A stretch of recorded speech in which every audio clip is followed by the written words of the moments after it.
Hey, what's up? It's your host, Torry, and who is ready to be petty? How are you all doing? Today's a really fun episode. Nicole from the Modern Romance Pod joins me, and we're talking about basically every romancy dating TV show and rom-com movies. All I can say is at the RTBP studios, we are gearing up for Valentine's Day.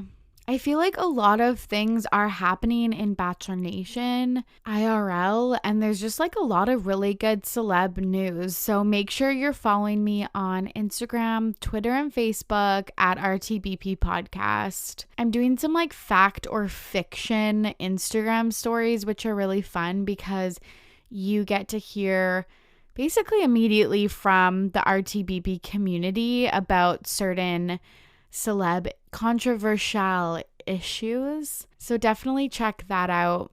And as we head into February, if there's anything specifically you want me to cover, any interesting topics or news stories or anything like that, send me a DM and I'll be happy to oblige.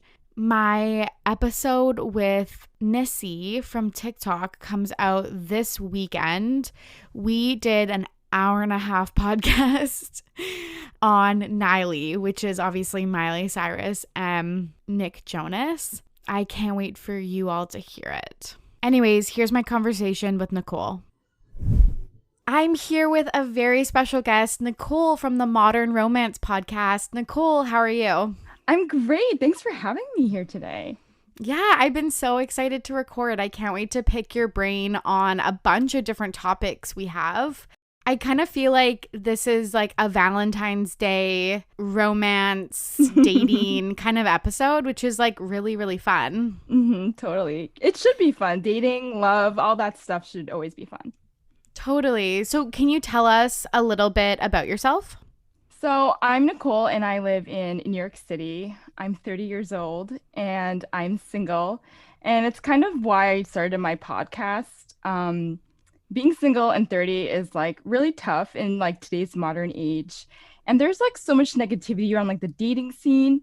So my goal with my podcast is to try to make dating fun, try to get people to think differently about their relationships and change the conversation when people talk about love and relationships. That's awesome. Have you lived in New York for a long time? I've lived in New York my whole life. I feel like I should probably wild. leave, experience a different city. But I'm such a New York girl. It's probably bad. Because I feel also when I think about New York and what's depicted on TV, it's often about how hard it is to date in that city. Is that what you've kind of found? Yes, totally. I think the quality of the people are great, but there's so much people here. It's such a dense population. Everyone's mindset is, well, this person's great, but what else can I catch? Okay, they don't have all the qualities that I like. I'm just going to keep looking. And that's kind of the mentality that people have built around dating in New York City. That's so interesting because I feel like people say that also about using apps well, this person's good, but if I swipe a few more times, who knows what else I could find. That's so interesting. And what do you podcast about?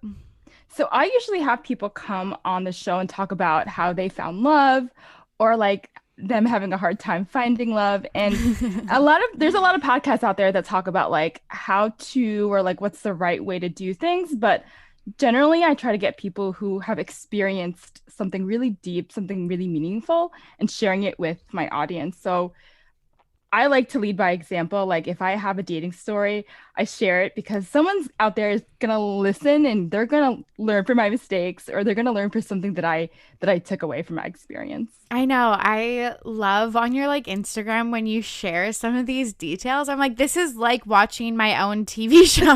I'm glad. Good. It's really interesting. And today, like I said, we're going to talk all about, kind of relationships, etc. We're going to check in with The Bachelor, which I haven't really done on the podcast yet this season. We're going to talk about Sex and the City and some potential plot lines we think the ladies will have in the reboot. Bridgerton, I can't wait to revisit that. And our top 5 rom-coms for Valentine's Day. And then we're going to finish with a This Week in Petty. It's going to be a whirlwind of a podcast. Let me tell you that. But Nicole's going to share some recent dating stories, which also I love. So let's jump right in. The Bachelor, we're talking Matt James's season. When did you start watching The Bachelor? So I actually I don't know when this was, but do you remember the first Bachelorette? It was like Trista and Ryan. Mm-hmm. So that was my first episode, my first season ever. And I don't know why, but I guess I just the season afterwards, like there was like a guy after her, and I don't know, maybe I like lost interest, but that's when I like started getting into it, like way back in the day. And I kind of fell off it. Like I see it like on social media here and there, and I never really thought about getting back into it. But during quarantine, the whole Claire Dale situation just like kind of caught my attention. And I was like, I mean, it was everywhere. Like it kind of broke like I guess the rules about the whole Bachelor franchise. So I like didn't exactly get back into it that season. And I think somebody else like kind of took over after that whole drama went down. And I was like, okay, the next season I'm gonna like get back into it because this is like super interesting. So I've been following Matt and his journey on The Bachelor so far, and it's been like kind of crazy. I know. It really has. It feels to me like an old season. Some of the drama and stuff seems like what we would watch like back in the day. Like Road Rules. What's that MTV show? The Real World. There we go. Yes. It feels very, and maybe that's just because again they're stuck in the one house and they can't like travel and stuff like that, but there's just a different like vibe to it than kind of like modern Bachelor shows. Are you enjoying it though? Like I'm finding it hard to like get into. I'm not really rooting for a lot of people, and I feel like I don't know tons about Matt, and I feel like I don't know, and I might just be bachelored out. I've said this a few times on the pod, but like going back to back, I think there was like 11 days in between Tayshia's finale and Matt's premiere, and I wished they just pushed it like to February 1st or something. You needed like a little break in between the two seasons. Yeah. I mean, now that I'm getting back into it, I'm trying to find like a main DNA of the show myself. And I couldn't tell if it was because like I just got back into it and I started watching it and I was like, what is going on? The way that they treat the girls, like I think it's pretty barbaric. I was like watching it and I was like, what has the show turned into? Because when they got the girls to like, I can't remember if it was like they were paintball fighting, but I was like, okay, is this always how it was? Because I do not remember it being this cutthroat. So like if you're not watching, basically they took the girls and kind of tricked them into going into a group date with Matt. And then they told them, well, they were in wedding dresses because that was that was the whole date. Every girl got to pick out a wedding dress, got to take photos with Matt, and then they cut that short and told the girls like, okay, hey, you're gonna fight for Matt's love. And then it was like a huge paintball fight. And then this week it was an actual like boxing match where they like had the girls go into a ring and fight with each other. And I was like, what has the show turned into? Is this what the show's really about? Like, I thought this was about connection and like love. Clearly it's totally like purely like sabotage and drama. Yeah, okay, that is such a good point, and you're totally right. That's something I hadn't thought about, but like what is the emphasis on these like physical like matchups this season and all of this fighting? I think it's pretty classic on the Bachelorette for the guys to have dates where they're like boxing and stuff like that, but it's just so weird how there's been a few dates in a row that seem so like physical, and like it's not fun to watch. Like I don't want to watch two people literally box in like a ring with like all the gear on and stuff. Like that's not interesting to me. It's not romantic at all.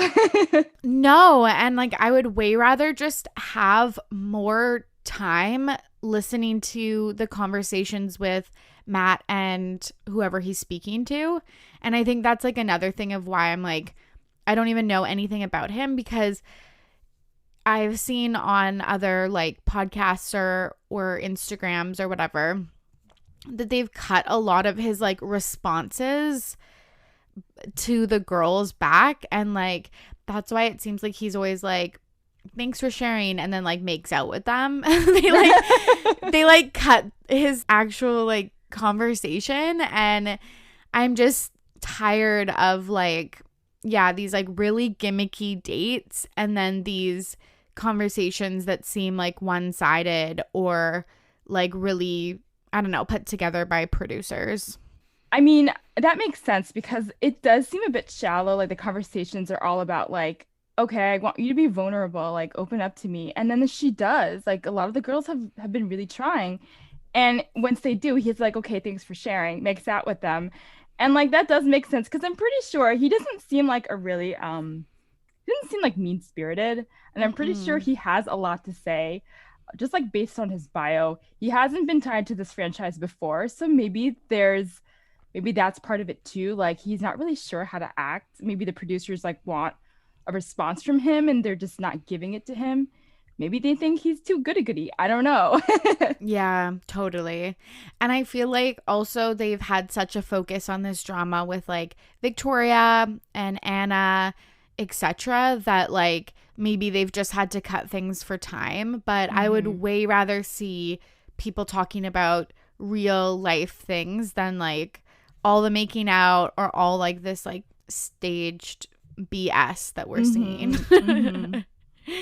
And okay, also, because you were saying how you were like trying to figure out, yeah, what The Bachelor is about in 2021, the 5 new girls entering the house is not classic Bachelor at all. That's never happened before, right? Okay. No, I don't think so. I was really upset actually. I was like, okay, you want me to get to know 5 other girls? Like, I don't really have time for this. I know the girls were pissed. And like, again, it's like kind of stirring more drama in the house. And I feel like that's what the producers are pushing rather than like like giving Matt like the love that he deserves. Because right now I can't tell who he likes at all. Yeah. I really can't either. Like I feel like he likes Michelle and Rachel and I think he likes Bree, exactly. But like I was thinking about the 5 girls entering and it's like, would I be mad or would I be like okay with it? And like I feel like at some point you like would be kind of mad. I wouldn't have been like bullying them obviously. But like you are on a show and you like when anyone goes home that like makes your chances higher, right? To be the one that he picks. So I just feel like if 5 other people, I'd be like, oh my God, what about if like literally his soulmate is in this group and it's not me? Like, right. I mean, like it's really hard with this show because it's like the probability sucks, but like if something's meant to be, it'll be, but you're put against all these obstacles, which are like the other contestants. So it's really about like being true to yourself rather than looking at it as like, well, I have all these girls. And it's kind of like modern dating too, with like we were saying earlier about the apps. It's like, okay, you found someone you really, really like. Do you put all your eggs in one basket, or do you kind of what's the term I want to say? Yeah, like spread it out. Yeah, spread yourself thin, and with the chances of you making it with any one of these guys, like what's better, you know? Totally. And that's a really good point that I think the women who and men on the Bachelorette who do well on these seasons really are focused on themselves and their journey and being true to themselves and the lead, versus like paying attention to any of the other contestants. And that's why I'm kind of worried for Katie. I really like her, but when she's telling Matt about the other girls, it just, I feel like never ends well for the person who tells the lead. So I'm really interested to see like how it goes. I mean, I don't know. I thought maybe it would work in her favor. I haven't been up to date with the whole show, but maybe he'll see that as like a maturity thing, because I think out of all the girls right now, she is the most mature. And She was the girl who came out with a vibrator when she first got out of the limo, which is like a 360. But I think maybe Matt might appreciate that because she's the strong one to come forward and say something. Because, I mean, obviously, it's not good in that house. Totally. And I guess the difference between her telling him about the house and like prior contestants who have gone to the lead when something's happened is like it seems like she's talking about the house in general, where a lot of times when they're like, this one girl is like not like who you think she is, like that usually like backfires. Yikes. Okay, so we'll see, I guess. Yeah, we'll see. And one other bone I have to pick is like, I hate when it does not end in a rose ceremony. It's so frustrating. I think that happened for the last week, right? When what's her face passed out. And Yeah, then they ended Sarah. it. I was like, really? And we gotta wait next week. And I think there was like two ceremonies last week because they picked up from I don't remember if it was last week, but they picked up when Sarah passed out, and then they went straight to a rose ceremony. And I was like, wait, I'm confused. What happened last week? And I had to like recap myself, which is kind of annoying. Yes. Okay, that's exactly. It's like you can't follow the storyline because the episode didn't have like a conclusion. I'm often like looking at recaps and like on the Wikipedia page because I'm like, what happened? Like, I can't even remember. One other thing I wanted to mention that's not on our outline, but it like happened today is, in this episode where it like cut right to the cocktail party of a date and we didn't get to see like the group date portion. Apparently Jojo and Tasha were there hosting the date and it like got completely cut, and I'm so interested to hear like what happened because I feel like that never happens. That's weird. Why would they do that, you think? I was trying to think like, because if someone got hurt, we would have seen that. I don't know. I literally cannot even think of like any options, but I had I'm no on idea like they did that. I know. It was like kind of like secretly revealed by like the stylist or something like that, like released some like pictures or something. It's like a breaking story. So I'm on like all the Bachelor like tabloidy gossip websites trying to figure out what happened. Oh my gosh. Okay, when you find out, you have to share on the pod. I will for sure. So another thing in like TV news is Sex and the City is coming back. Are you excited for the reboot? I have like mixed feelings because the movies were like the first one was interesting and Yeah. it was the second one was I think a flop and it was completely unnecessary. I love seeing the girls. I love their outfits because they were in Abu Dhabi and that's very exotic. But they really didn't need the second movie or the first movie. So I'm thinking to myself like this reboot, do they need it? Do they need it too? Okay, I'm so glad we're so on the same page with this. This is so nice. The movies, like, they weren't good in terms of, yeah, like the fashion was beautiful and like the landscapes and stuff like that, but the storylines weren't good. The TV show is just so iconic, and I just, yeah, wish they didn't like, it seemed like they kind of maybe made the movies for just like money or whatever. And I wonder like how canon the movies will be in the reboot. Like, will they reference like the trip to Abu Dhabi and like I don't know. Are they gonna bring up the whole Aiden situation? I don't know. I mean, if you think about it, I think Charlotte had her second baby, right? In the second movie? Okay, I could not remember that because I was like, she definitely wants to have more kids. I think maybe they were trying. No, you know what? It was the first movie because Big found her while she was having lunch and she was preggo. And then when Carrie goes to see Rose for the first time Yes. after her birth, Big stopped by and helped her. So yeah. So I think they are going to pick up where the movies left off, but I don't think they're going to mention a lot of details. Yes, you're totally right. She definitely has that like screaming kid in throughout like the second movie and stuff, like obviously. Yeah. And then something came out actually just yesterday that said that, or Sarah Jessica Parker herself said that they're going to address COVID on the reboot. Like, what do you think about that? I think that's such a touchy subject to take on because I mean, obviously COVID has been hard. Like I feel like we've been saying that like all fucking year in Yeah. 2020. And like we get it. We're kind of like all like done with it. Like mentally, we all kind of like want to get over it. And to like bring it up in the reboot might just be a little bit raw for some people because I mean, people have lost their jobs, people have lost partners, their family members. Like it's really hard. So they've got to do it really special where they've got to like I don't know, maybe include essential workers or something like that.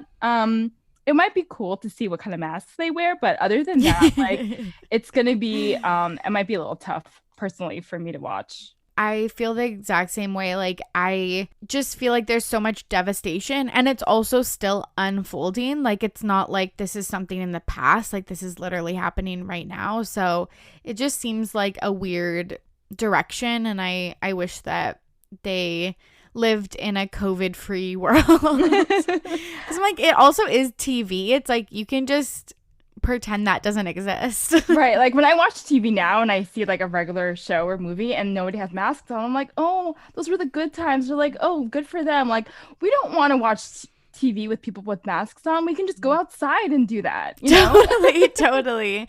And like it would be hard to watch a TV show if they're all wearing masks. Like how do you like watch like listen to them and stuff? Ugh. So what do you think Carrie is up to 10 years later after the second movie? So she still has to make a living, right? Like that big apartment or whatever. I think she's living with Big, obviously, still, because he's the one with the money. But she still has to keep, her time busy. I do think she is still working on her column, but maybe it's more of like a hybrid social media kind of a thing. Like maybe she's on Reels. Like I've thought about it. Like Oh my what would God. Carrie Bradshaw do on a Reel? I think she's maybe trying to tackle it, or maybe she has like a younger intern doing all that for her. Yeah, that's what I thought too, is like maybe she mentors like a young writer who just moved to New York City or something like that. Hmm. Because I remember when in the show they got like email and cell phones and she was like so technology adverse and she like didn't know what to do and it was so funny. And she But like like hides from the computer and she's like, did you see yes, me? yes, yes. That's so funny. Like it was so weird how she like never wanted like a cell phone or anything, but it's like you can't avoid it now. Like your column probably isn't in the newspaper anymore. It's probably on a website and like Yeah, I think so. and like to sell your books, Carrie, you're gonna have to be on Instagram. What else do you envision for Carrie? So I think that based on the movies, like somebody has come back or like they've revisited a character, and I think I would like to see like one of the exes come back, but I think it's gonna be like Big's ex, Natasha, his first wife. And I would love to see that confrontation because I feel like Natasha deserves it. Like I don't know where she's Yeah, at. Maybe she's doing better, maybe she remarried, but I feel like I want to see that me happen. too. When you wrote this down, I was thinking about when she fell down the stairs when she caught Carrie in their shared apartment, and I was like, that was so traumatic. It was. Can you imagine that poor woman? Like, I think she deserves a lot better than Big. So, I mean, I think Carrie and Big are such, to be honest, I think they are a little toxic, so they kind of deserve it, each other. Yes, that's so true. Natasha deserved better than Big. Yeah. That's so funny. I also hope for her, like, rewatching the show, knowing what I know now. I thought that sometimes her column was like, especially for like a sex writer and relationships writer, like it seemed really kind of like judgmental sometimes. Yeah, I feel like her column was very, like, spoke more about her friends' sex lives more than her life because she kept dating the same people over and over again. It wasn't interesting, and sex is supposed to be, you're supposed to explore your options. Maybe she'll talk more about like same-sex pieces, exploring maybe that, because I feel like they didn't really touch upon those kind of subjects. And I know that it was like in the 90s and it really wasn't like, it wasn't taboo necessarily, but it also wasn't a big subject.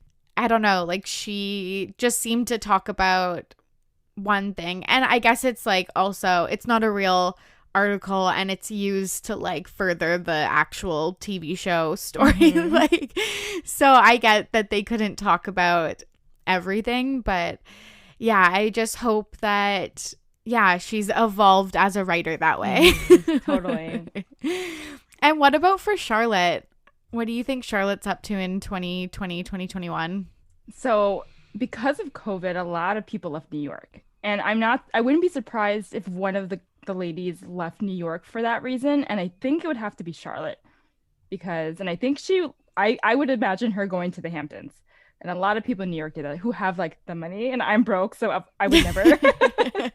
So I think, I mean, obviously she had Rose, and it's like, I think 20 years later. So I think Lily and Rose are probably dating at this point. They're probably going to school. And it would be interesting to see what Charlotte, as you know, as a woman who's evolved in her love life, how she's talking to her children about dating in today's modern world. Totally. I love picturing her in the Hamptons and yeah, maybe still working in an art gallery or something like that. But another really interesting thing is that the actress, who her name is escaping me, Kristen Davis. Yes, there we go. There is a woke Charlotte meme. Yes. And basically it's like when someone said something problematic on the show, which happened like quite often, she would reply.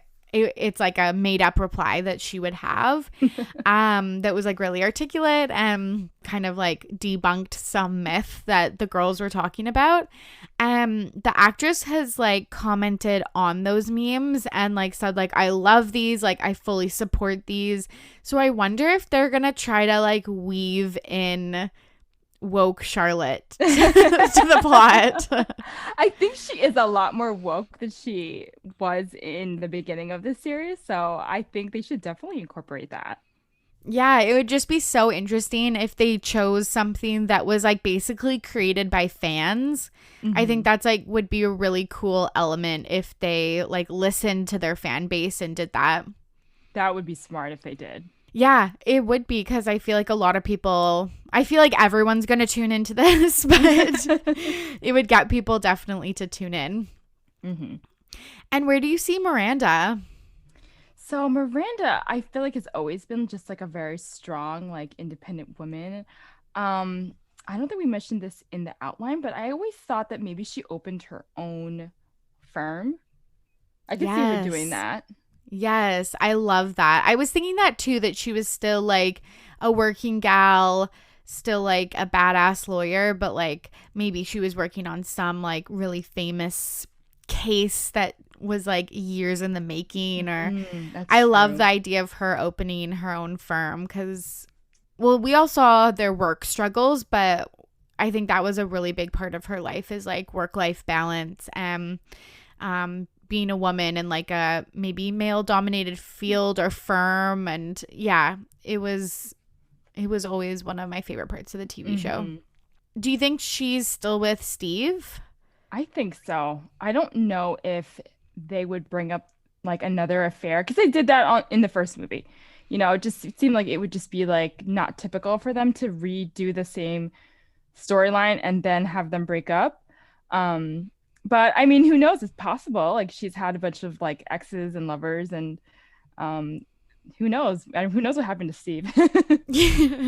I actually really like them together, but when I was thinking about what I envisioned them, I really thought she should get with Dr. Robert Leeds. Oh, I loved Dr. Robert.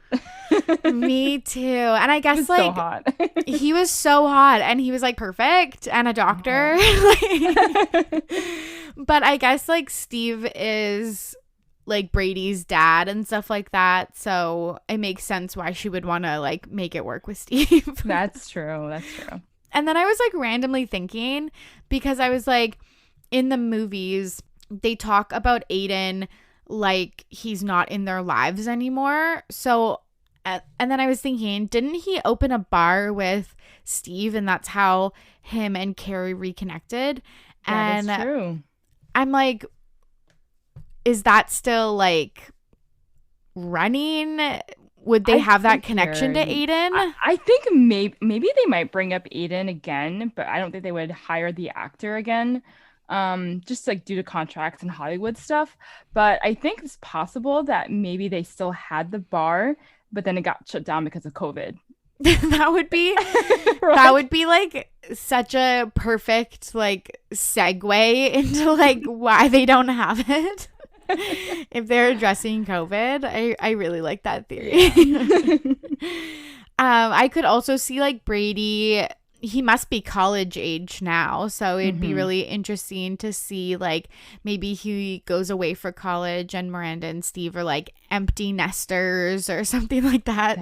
That's true. It's good to see where their relationship lies because I feel like this happens a lot with like couples where they focus on the children so much and when the children leave, it's like, well, what do we have left? So, I mean, I'm hoping the best for them because I really do like Steve. Like he was such like a Hmm. nice guy, and I think he does compliment Miranda really well. Like He Miranda's a tough does. girl, and Steve is kind of a softie. He's not rough around the edges at all.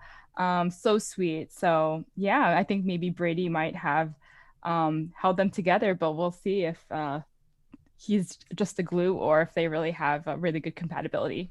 Yeah, I can't wait to see that. I feel like Miranda gets such a bad rap in the Sex in the City world, so just trying to hype her up. And then I feel like this is like what everyone wants to know, but what is Samantha doing? I honestly, this is one of the reasons why I'm hesitant. Now, I think I'm going to watch it for sure. I don't have HBO Max, but I'm like borderline gonna call them right now and be like, add it to my bill. Yes. But I Yes. do. It's not the same without Samantha, and I won't have the same enthusiasm without her. And I do think that maybe they brought up the breast cancer again. I hate to say that, but maybe it got to her this time and maybe she's not around and the girls are like mourning her death. It's Oh really my sad goodness. to think that, but like it's possible plot line.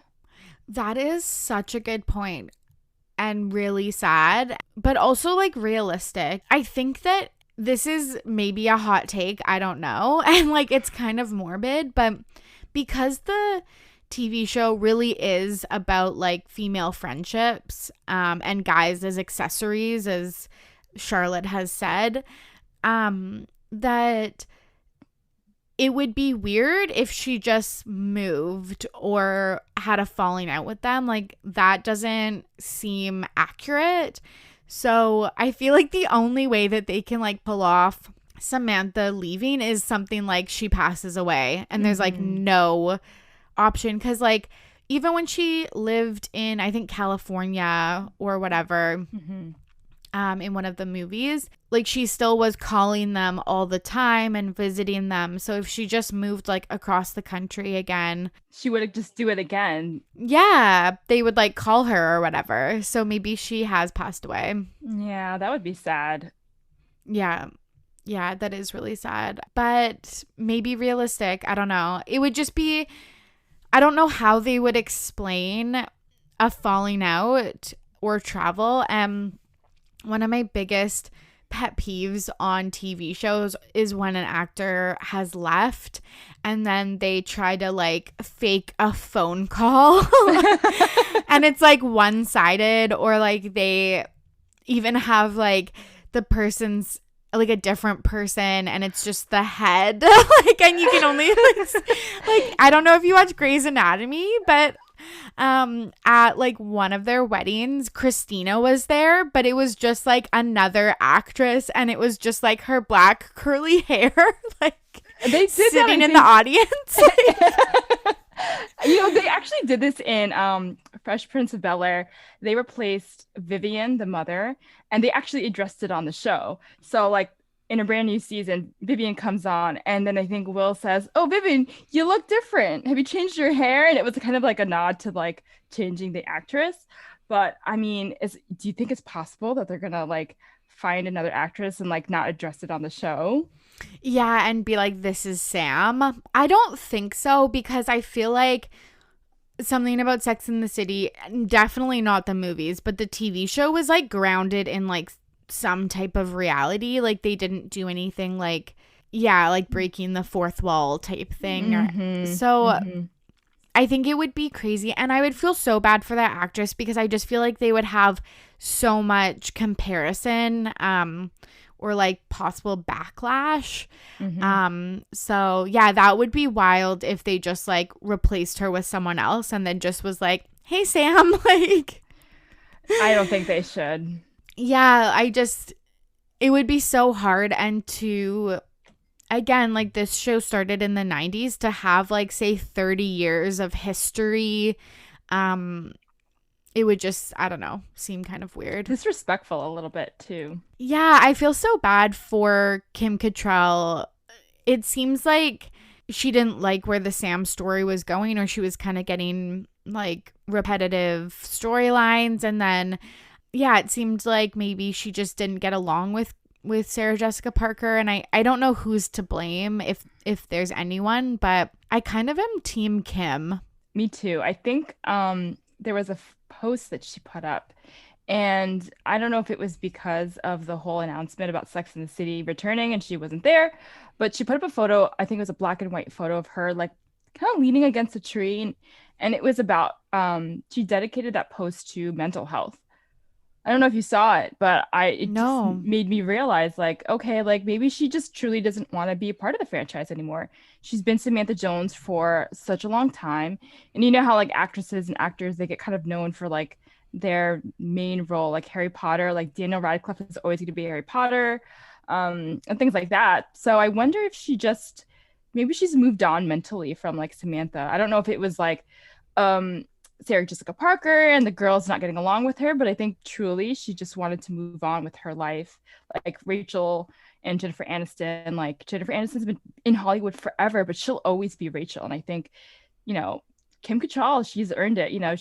She's done a fantastic job. She's also older, I'm sure she has other projects she wants to do now that she's more seasoned. And I don't like to say that word older because it's very like, I don't know, tricky with with women, but I respect her for walking away when she felt that it was right. Totally. Like you can tell, I feel like when actors do something and their like heart isn't in it, I feel like you can really tell that. And I didn't see that post, but I did see like an interview clip, and she said something very similar, just like mentally I didn't want to like do it, and I was fine closing the chapter on like what it was, and I don't need to revisit that place at where I am now. And like that's super respectful. Sometimes going back into like whatever it is like isn't what's best for you. So and I'm glad that she knows that. And apparently the women are making like $1 million per episode. Of course. They better be donating that to COVID. Honestly, COVID honestly. So like that also might have been like a hard thing to pass down too. Like I think it's 10 episodes or something. So like a $10 million paycheck. Wow. Wild. So wild. It makes me feel like, what am I doing with my life? I know. I know. I feel like I should want to pick your brain about just like Sex in the City, since you grew up in New York and are dating in your 30s in New York, which is like what the show was about. Like, do you see a lot of similarities, or like do you find comfort in hearing about like their struggles? I think I do feel like it is realistic when it comes to the friendships, because that's what girls do. They go out, they meet a guy, and the next day, like the best part about dating is like going to your friends and just talking to them about your date. And that's kind of what I do my podcast too, except I'm home and everyone else is listening in their homes. But yeah, there's something comforting about having your girlfriends, having your back. And you do run into the crazy people in New York, like a lot of the guys on the show, like I have met. Like you have the finance guys, you have the artsy fartsy guys, and like there's just like a melting pot of men here. It is really relatable. Women in their 30s, they're supposed to be married, they're supposed to have children, and they kind of set out in the world, like the four women, to not really think about that. Well, at least with Charlotte, I think her that was her focus. But it's nice to know that in the end, they do end up with their happy endings. Like I think a lot of people, especially in the pandemic, they are worried about their dating lives. They're worried about like, oh my God, I'm wasting my time. But like at the end of the day, I think everything will be fine. So if you ever feel like, oh my gosh, in my 30s, I'm losing time, just watch Sex in the City and you feel so much better. Yeah, I remember feeling like a relief. I watched it when I was in high school, but because you do have like as a woman this extreme pressure to find someone, get married, and like that's the common narrative. We know now that like any path that you choose is super valid, but it was like the story being told to us was like, yeah, find a husband and have kids, or else you're like not like a good person. And I found it really comforting, even in high school, when they were dating in their 30s and they were even talking about seeing girls in their 20s dating and just kind of like shifting their attitude to like my life ends when I turn 30 to like this is my prime, like I'm still in my prime. And I feel like I should like reflect on that more. You know, they do say that a woman peaks sexually in her like 30s. And I think it's that mindset that like when you're in your 20s, you have all this pressure to find somebody to get married and all this stuff. And then when you hit 30, you're like, wait, I'm 30. It hasn't happened. So why am I rushing? And women get more comfortable sexually because they're not like they aren't getting all this like pressure like up against them. And I think that's when women really find themselves sexually. So yeah, it's good Nice. that's why it's called Sex and the City, you know, they're in their Yes. 30s. Nice. Something to look forward to with this 28-year-old. Okay, we're just like on a TV roll here. Bridgerton has taken the world by storm. It is now the top Netflix show of all times with 82 million households watching it, which is so wild. What did you think of Bridgerton? Oh, I have so many thoughts about Bridgerton. I think the main thing that I mean, I loved Bridgerton. It was beautiful, like the costumes, and I'm a big fan of historical fiction, and the costumes were beautiful, like the scenery, the writing, the characters were so well written. But the only character plot I think that really bothered me was between Simon and Daphne, our two leading loves, and I was on their side the whole time, but what really bothered me was this kind of trope that they put Simon into. He's like the bad boy. Like they called him a rake. And I was like, what the hell's a rake? I had to look up what a rake was. So basically, it's like a scoundrel, like a promiscuous man. Um, and he's not right for Daphne. But they go on and have this like little pretend scheme to fool Lady Whistledown and the whole town. And eventually they start liking each other. And this happens a lot in real relationships where like people are not on the same page about what they want in life. And Daphne wants to get married and have children, and Simon doesn't. So they get married because of a faulty mistake that they made. They made out in a maze or whatever. and I get why they did it, because they had to, I guess, redeem her, I don't know, her status or her reputation. But the way that they got together is very toxic. In real life, it never would have worked out.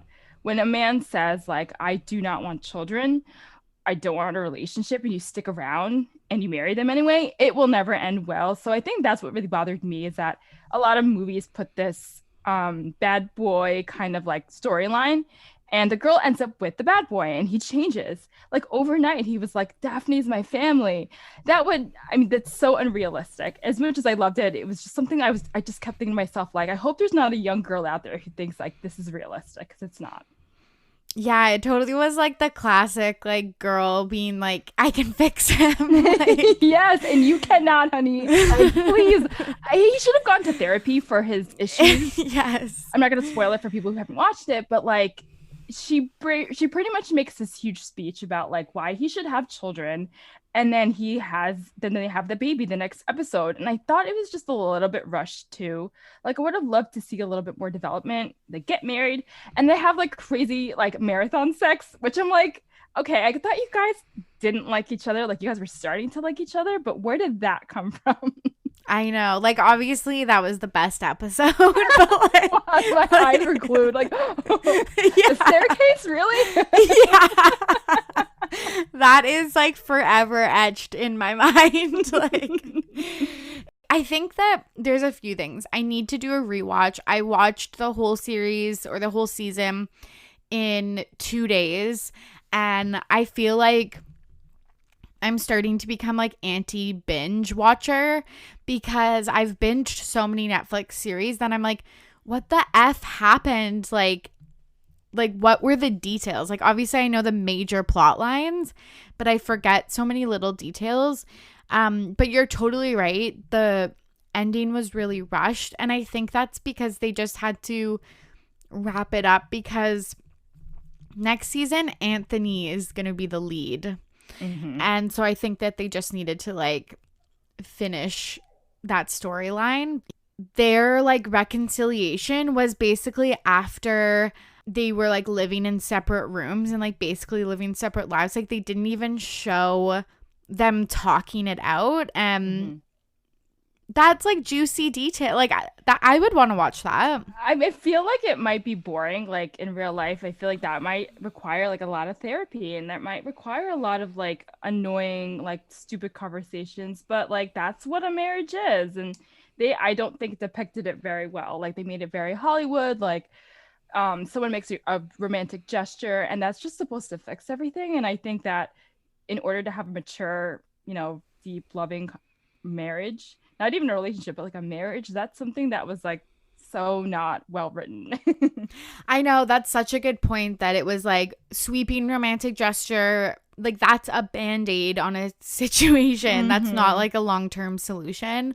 And I did talk about this on my podcast when I talked about Bridgerton, but like I'm so annoyed, basically just what you said, but like how we are to idolize or like fantasize about the male character when it's like he's deeply traumatized and Daphne is like his therapy. Like he's using her as like therapy and like a rehab, and that's just not fair to place on women. But that is a trope that is in so many movies and TV shows. Mm-hmm. Like she can fix him, like, and it almost makes us as women go out there and they see like we see men and we're like, oh, he's a project, let me go fix him. Like, no, step away, don't go towards him, find somebody who's on your level. And I feel like that's something that I've had to learn in my dating life.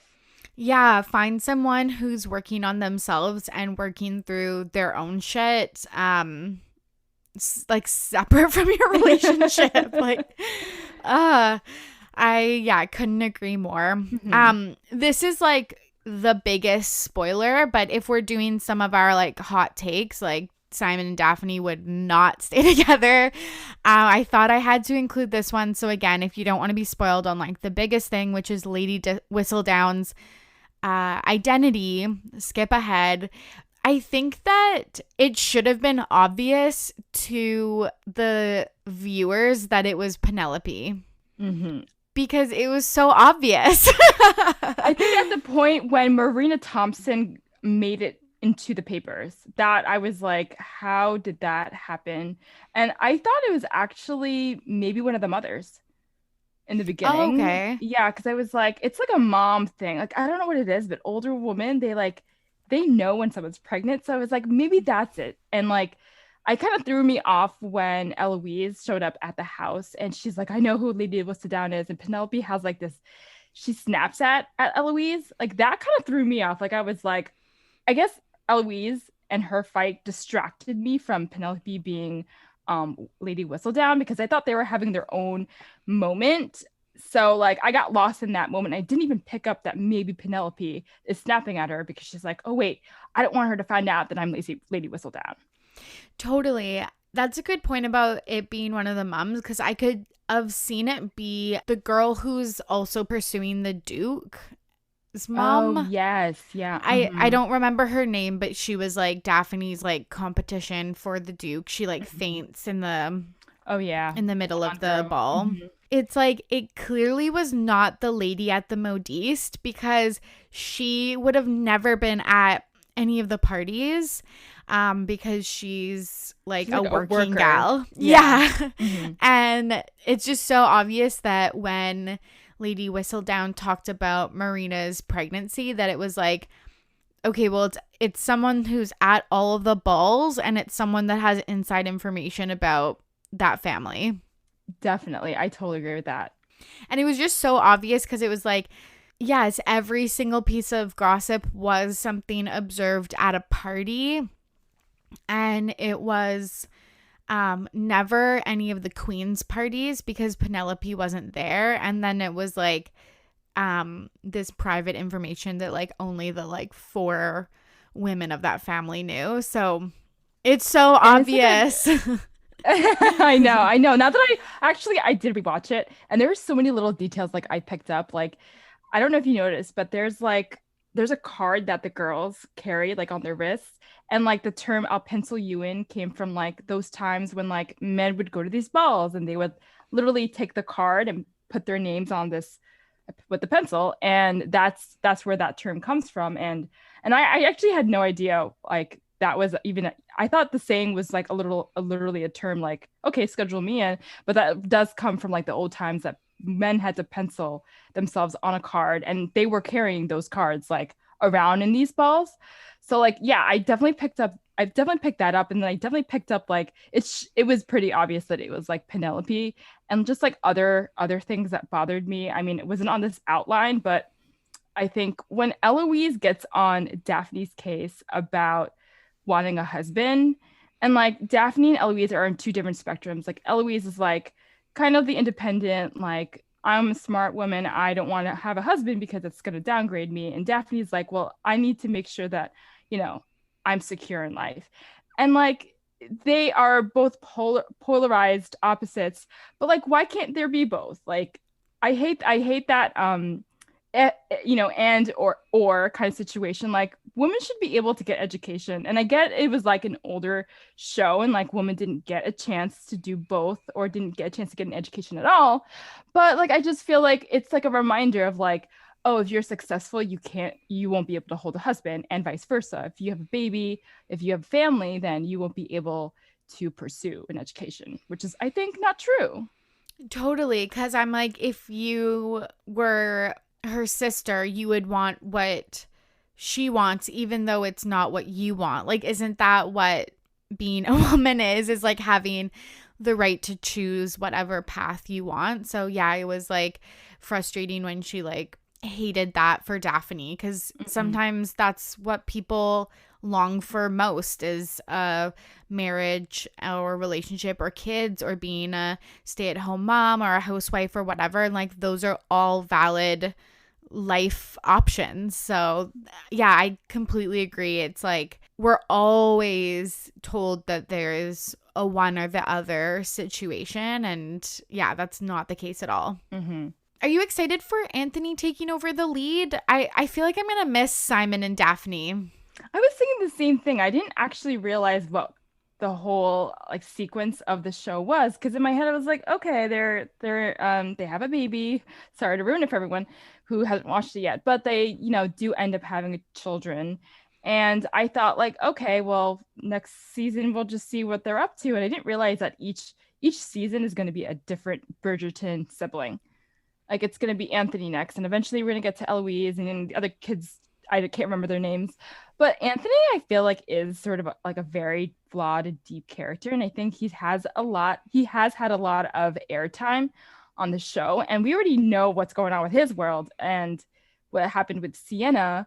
I really would like to see his story unfold, especially because now we get to see a man's perspective, and during those times, and like a lot of emphasis was put on like the woman having to do a lot of the work and having to get dressed up and like, go to these balls. But like, what about the men? Like, what if what if he can't find the right woman? Then what? He's actually put in a lot more pressure because he's the viscount of the family. So I would like to see how that unfolds. I think they did a good job of showcasing the secondary characters. So I hope that Daphne and Simon are just like still featured. Like we still see what it's like with them raising kids and stuff like that. But I also did really like Anthony's storyline. So I'm very, very excited for season 2. Mm-hmm. Me too. So gearing up for Valentine's Day, I feel like it's just rom-com season. So we wrote down our top 5 rom-coms. I did not think it was going to be this hard to like find my favorites. Me too, because there were so many honorable mentions and I was like, okay, but that's not the top, but this is really good. And I was like, okay, I'm going to have to pick. I'm like so excited to see your list because like I'm like, will we have any that are the same? I don't know. Maybe. So what was your top 5th movie? Okay, so we're descending. Okay, yes. So I actually picked few movies that I always go back to, and like each one has a different, like, I guess, message or lesson. So the 5th one that I wrote was The Backup Plan with J-Lo. That's such a good one. I can't remember the actor's name, but he's Irish and hot. And yes. If you're like thinking about like, if you're at maybe my age when you're in your 30s and you're thinking about having kids and like, how do you move on with what direction do you go in? This is like perfect for that point in your life. And it's so cute. And she's hot. J-Lo's hot in this one.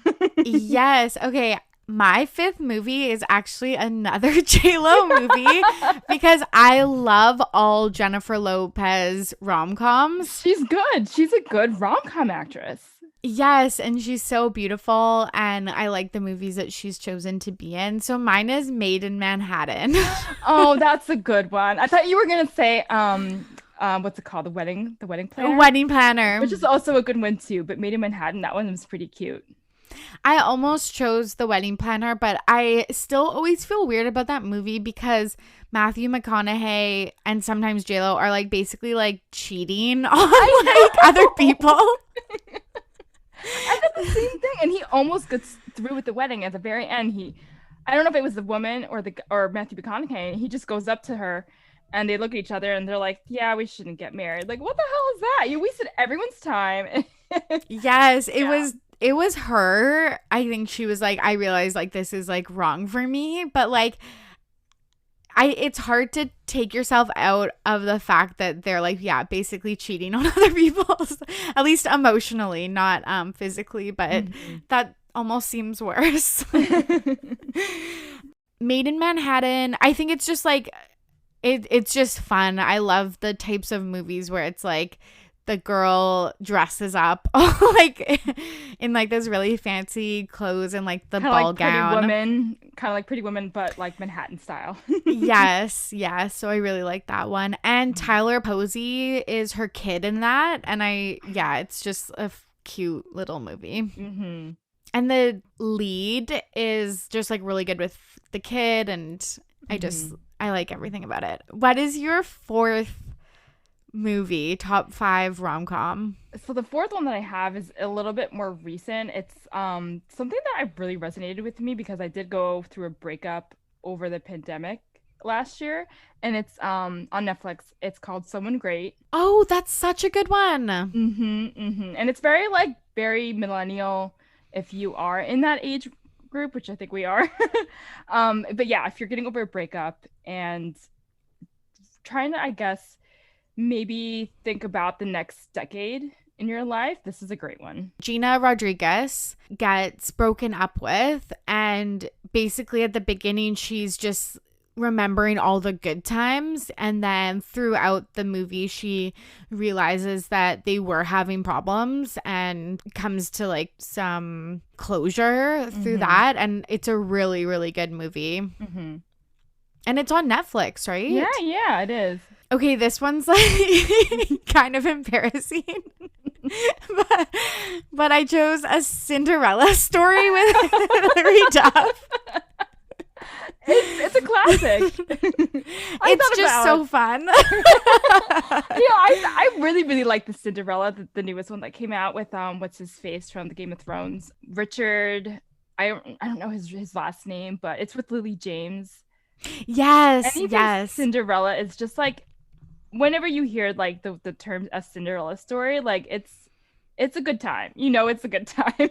Totally. And I just feel like it's one of those movies that I can watch like 100 times and never get over it. And yeah, it's maybe not like the deepest like love connection and stuff, but I don't know if Austin and Sam are still together at Princeton, but I don't know. It's really funny too. So that's the one that I chose. It is very funny.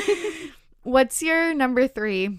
So my number 3 is this one's actually, I think it might be on Netflix or it might be on Hulu. It's called Love, Rosie. Oh my gosh. With Lily okay. Collins. Yeah. Yes. I have never watched that because I feel like it will be the movie that like breaks my soul. It does though. That's why I love it so much. So I'm the type of rom-com girl where like if I'm gonna watch something, I want to like get a tissue and like keep it with me. And like this is one of those movies that is like, and if you're a big fan of Emily in Paris, Lily Collins is the lead. And it's like one of those movies that are like so true, and this kind of stuff kind of happens where like, so the two main characters, they're best friends and they grow up and they fall in love with each other, but they don't realize it. One of them realizes that the main character, he falls in love with Lily Collins, and Lily Collins likes him but doesn't realize it until it's too late. So he moves to Boston to finish school. She gets pregnant with somebody else, and like it's just like this like never ending love story of like, well, they won't they, and like that the whole concept of like, wrong time, right guy. And that just kind of breaks my heart because I always see that happening, and this has happened to me so many times. And it's like, do you choose to wait around? And I won't spoil the ending, but like there are parts of the movie that are like such like it really gets to you, and like I loved it. It was it's a British, I think they have British accents in this one, but like I thought it's obviously not like, it's not as, I mean there is some humor in it, but it's definitely like one of those like kind of emotional ones. Yeah, it's something that has been on my like movie watch list for like since it came out. But yeah, I just thought about like the right guy, wrong time type of like concept, or even like breaking up but still like loving each other. I always just saw like when people broke up, they like hated each other, or like if it was the right person, then you were together. Mm-hmm. So I think that those are really two complicated and realistic pieces of love and dating. And yeah, I feel like I will watch that when I'm like, I need to just like ruin my life. Like, I just need to like cry my face off. Like, I'll revisit that one. But so far, I've not got the courage to watch it. Don't watch it when you get your period, because I did that and I was a mess. That's so funny. Okay, my third movie is To All the Boys I've Loved Before. I thought about putting this one because it's a really good one. It's so good. So, a little background. I read the books when I was in high school, and Jenny Han was like one of my favorite authors. She has 2 other young adult book series that introduced me to this one, and I was just always obsessed with all of her stories. So when I found out that one of my favorite teenage books was becoming a movie, I was just like so obsessed. And I love that it was filmed in Vancouver. So like there's times where I'm like, oh my God, like that's basically where I live or used to live. I actually rewatched it last night because I'm podcasting with some other girls. I'm a guest on their podcast. It'll come out, I think, February 10th. So you'll hear this before then. So check out that episode. But I just can't wait to talk about it. It's such a cute movie. And I love the concept of like, she is really scared to date anybody because it's scary being vulnerable and opening up to people. And I just think that that's so relatable. It is. It's really hard to put yourself out there, even if like, I mean, I know that she like does it. She puts all her love letters like out there, like, but she doesn't hand them out. Her sister ends up doing it for her. But just to put it out there, like on paper, sometimes we feel things and we're thinking like, oh my God, like why do I feel this way? It's so cleansing to like put it somewhere, even if it's like writing to yourself. Like I've actually done like breakup letters to guys and friends where like I've ended things with friends and like I'll write it out. And like there's just something so like powerful about that.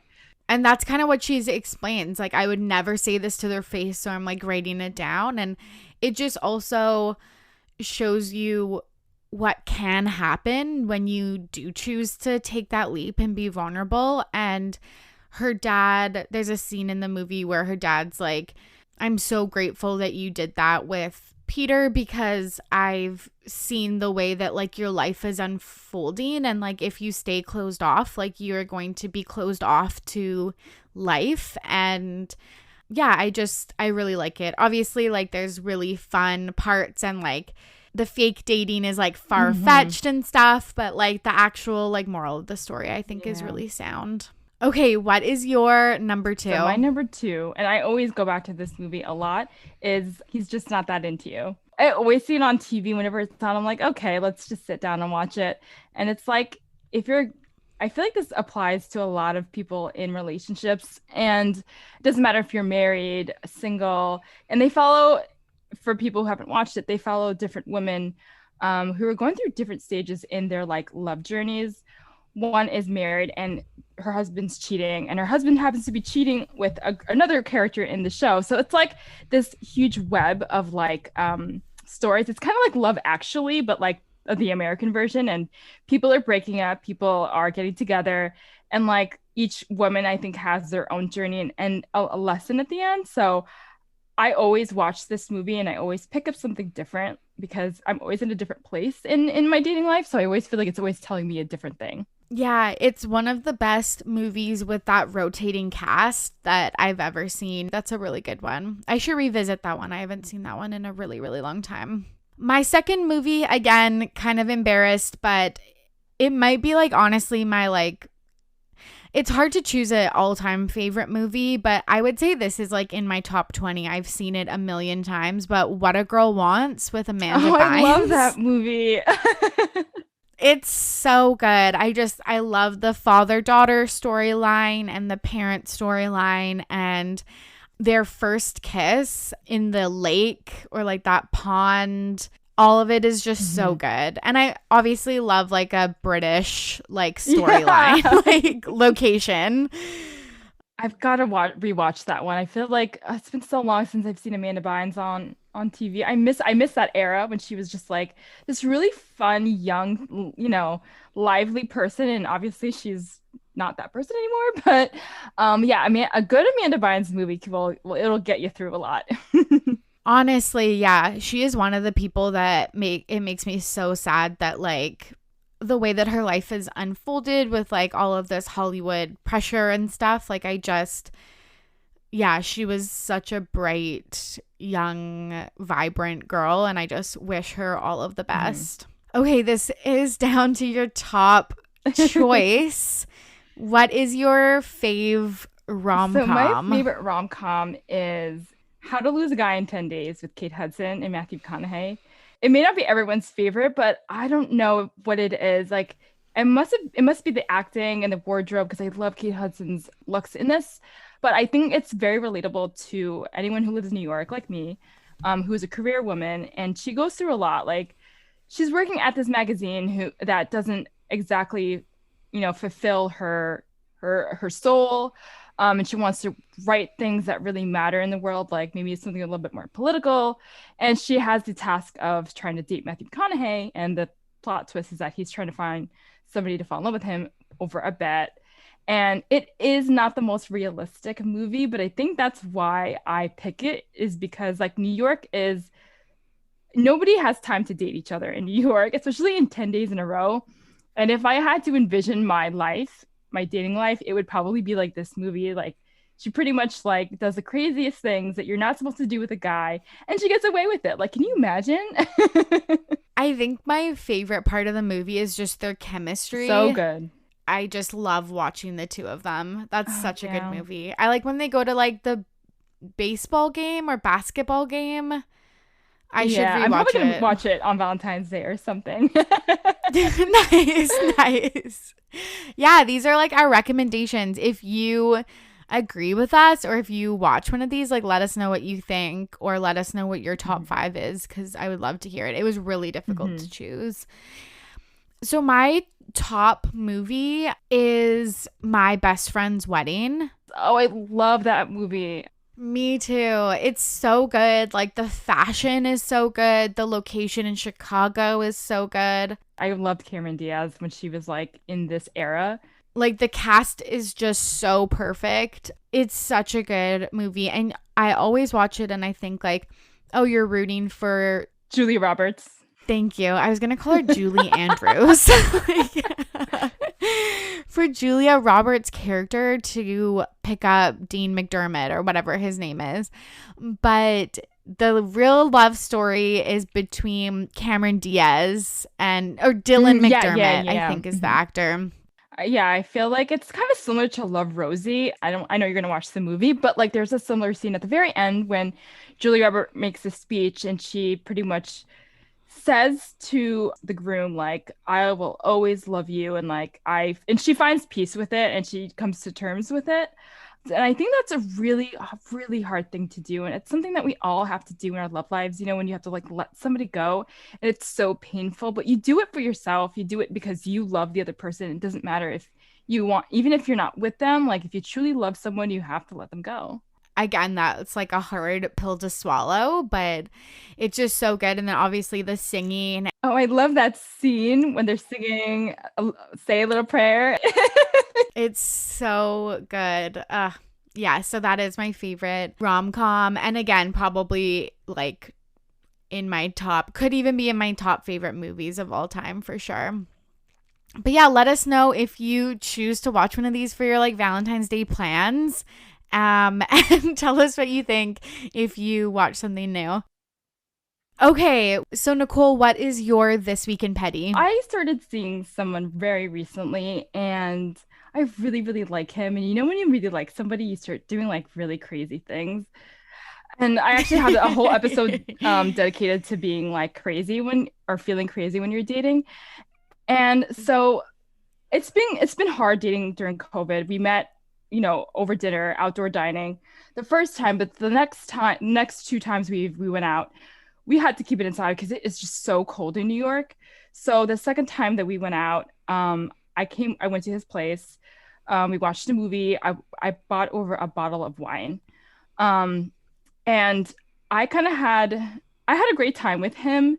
Um, and he said he liked me. So I'm like, okay, yay, it's going really, really well. And I actually had a falling out with somebody else very recently. He kind of stood me up on a date, and I'm putting him on the back burner, and I felt really insecure about that. So I was like, okay, I have the guy that I'm really interested in. I'm gonna focus on him. So we decided to do dinner and movie at his place again.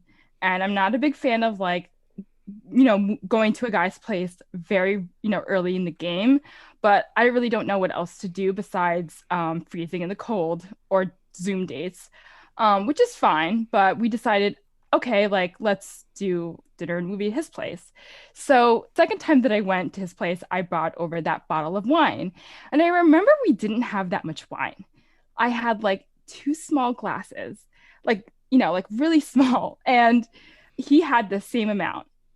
I can't imagine that we finished that whole bottle. So on our third date, he decided to make me some food because he provided the dinner and the movie, and I asked him like, what can I pick up? So he says, can you get another bottle of wine?